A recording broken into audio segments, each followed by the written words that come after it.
Hai, Assalamualaikum. Kembali lagi di channel YouTube Bidan Isna. Di video kali ini aku mau ngebahas suntikan hormonal untuk memperbesar sel telur. Nah, suntikan hormonal ini aku dapatkan ketika aku promil inseminasi kemarin. Sebelum lanjut ke pembahasannya, jangan lupa untuk klik tombol subscribe dan juga aktifkan loncengnya ya, agar kamu nggak ketinggalan video terbaru dari aku. Terima kasih. Nah, langsung aja ya kita bahas. Waktu aku promil kemarin itu aku mendapatkan suntikan hormonal Gonal F75 IU. Nah, aku itu disuntiknya 2 kali, pada hari ke-9 haid dan hari ke-10 setelah hari haid pertama. Artinya, ketika aku mens tanggal 1, kemudian aku selesai mens tanggal 5 contohnya. Nah, aku itu disuntikkan pada hari ke-9, artinya hari tanggal 9 dan tanggal 10. Karena hari haid aku pertama tanggal 1. Nah, gampangannya kayak gitu ya.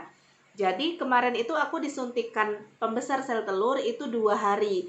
Hari ke-9 dan hari ke-10 setelah hari haid pertama. Terus disuntikannya itu juga pada jam yang sama. Contohnya kalau aku disuntikkan pada jam 10 pagi, nah hari berikutnya aku disuntikkan lagi jam 10 pagi.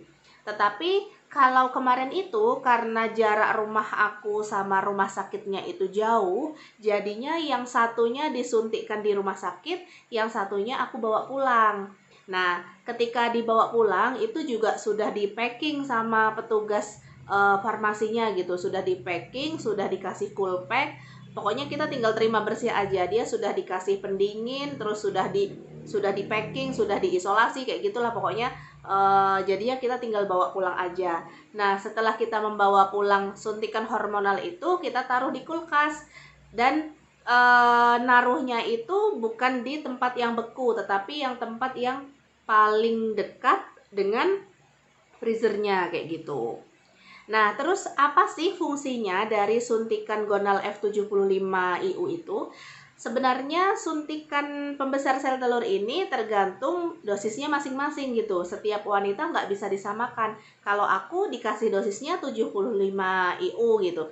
Tetapi ada yang lainnya dikasihnya lebih dari itu. Ada mungkin yang kurang dari itu, ada juga kayak gitu. Jadi tergantung pada kasusnya masing-masing. Kalau kasus aku kemarin, itu kan aku menderita PCOS parah gitu ya. Jadi sel telur aku itu kan kecil-kecil. Setelah distimulasi dengan obat pembesar sel telur, ternyata sel telurnya itu pada hari ke-9 harusnya ukurannya itu sudah 1,7 cm, tetapi masih 1,4 cm. Jadinya perlu diberikan suntikan pembesar sel telur itu. Untuk lokasi penyuntikan pembesar sel telur itu ada di bawah pusat, 3 jari di bawah pusat. Nah, ini disuntikkan 3 jari bawah pusat dan kalian jangan bayangin jarumnya itu panjang kayak gitu, enggak ya. Jarum suntik untuk hormonal suntik pembesar sel telur ini jarumnya hanya kecil, sekitar ya mungkin sekitaran 2 sentian lah, 2 senti kurang lah kayak gitu. Jadi sekitaran 2 cm jarumnya sangat kecil sekali, berbeda sama jarum-jarum yang besar. Jarumnya itu sangat kecil sekali dan rasanya nggak sakit juga ketika disuntikan itu, kayak cuman digigit semut kecil aja kayak gitu, nggak sakit kayak gitu, nggak.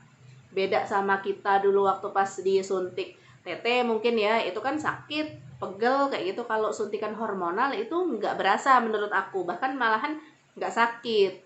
Kalau misalkan sel telur kita itu sudah normal ukurannya, kita nggak diberikan obat untuk memperbesar sel telur. Tetapi kalau ukuran sel telur kita itu masih kecil, kurang dari ukuran normal, pasti kita akan diberikan suntikan pembesar sel telur. Kalau aku hanya diberikan obat pembesar sel telur itu 2 kali. Ada teman aku yang sampai 5 kali diberikan obat untuk memperbesar sel telur. Jadi suntiknya itu 5 hari. Tetapi kalau aku kemarin suntiknya cukup 2 hari. Jadi kasusnya itu berbeda-beda setiap wanita karena ditentukan oleh hasil pemeriksaan sel telur kita.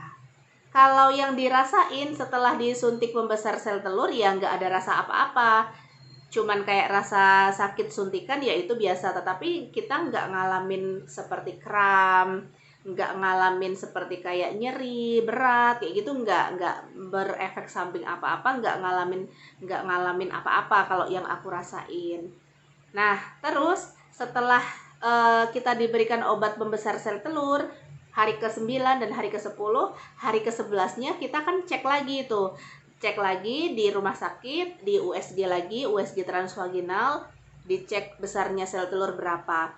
Kalau misalkan hari ke-11 itu sel telur kita ukurannya sudah 2 cm, berarti ukuran sel telur kita itu sudah pas, sudah bisa dipecahin.